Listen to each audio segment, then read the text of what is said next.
মেয়াদের বিষয়ে এখন আলোচনা করাটা বা সিদ্ধান্ত নেওয়াটা সম্ভব না, কারণ আপনি যদি কি রিফর্ম চান এটা না বুঝে তো আমি মেয়াদের কথা বলতে পারবো না। আর রিফর্ম যদি আপনারা না চান তাহলে আবার আরেক কথা। হ্যাঁ, কাজে এখনই মেয়াদ মেয়াদ করে অস্থির হওয়ার কিছু নাই। আমরা সকলেই গণতান্ত্রিক দেশে একটা যাতে যাত্রা শুরু করতে পারি সেটার প্রস্তুতির জন্যই তো এই অন্তর্বর্তীকালীন সরকার। সেই প্রস্তুতিটা নেওয়ার জন্য যেটুকুন সময় দরকার শুধুমাত্র সেটুকুন সময়ই আমরা নিব। সেটার ব্যাপারে কথা হয়েছে, এখানে আইজিপি মহোদয়কে জিজ্ঞেস করা হয়েছে যে ওনার কাছে কি তথ্য আছে।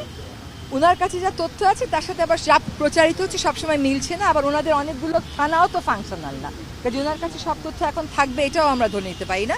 তবে সেটার ব্যাপারেও কথা হচ্ছে যে যত দ্রুত সম্ভব আইন শৃঙ্খলা রক্ষাকারী বাহিনী বিশেষ করে পুলিশ যাতে নেমে যায় এবং আমরা সকলেই যেন পুলিশকে সাহায্য করি, কারণ পুলিশের মতন একটা বাহিনীর মনোবল যখন ভেঙে যায় তখন কিন্তু সে অনিরাপদ বোধ করে সে নামবে না। সেজন্য আমাদের যারা শিক্ষার্থী প্রতিনিধি আছেন তারা এবং স্বরাষ্ট্রমন্ত্রী মহোদয় আলোচনা করবেন পুলিশদের সাথে যাতে করে তারা রাস্তায় যত দ্রুত সম্ভব নামে।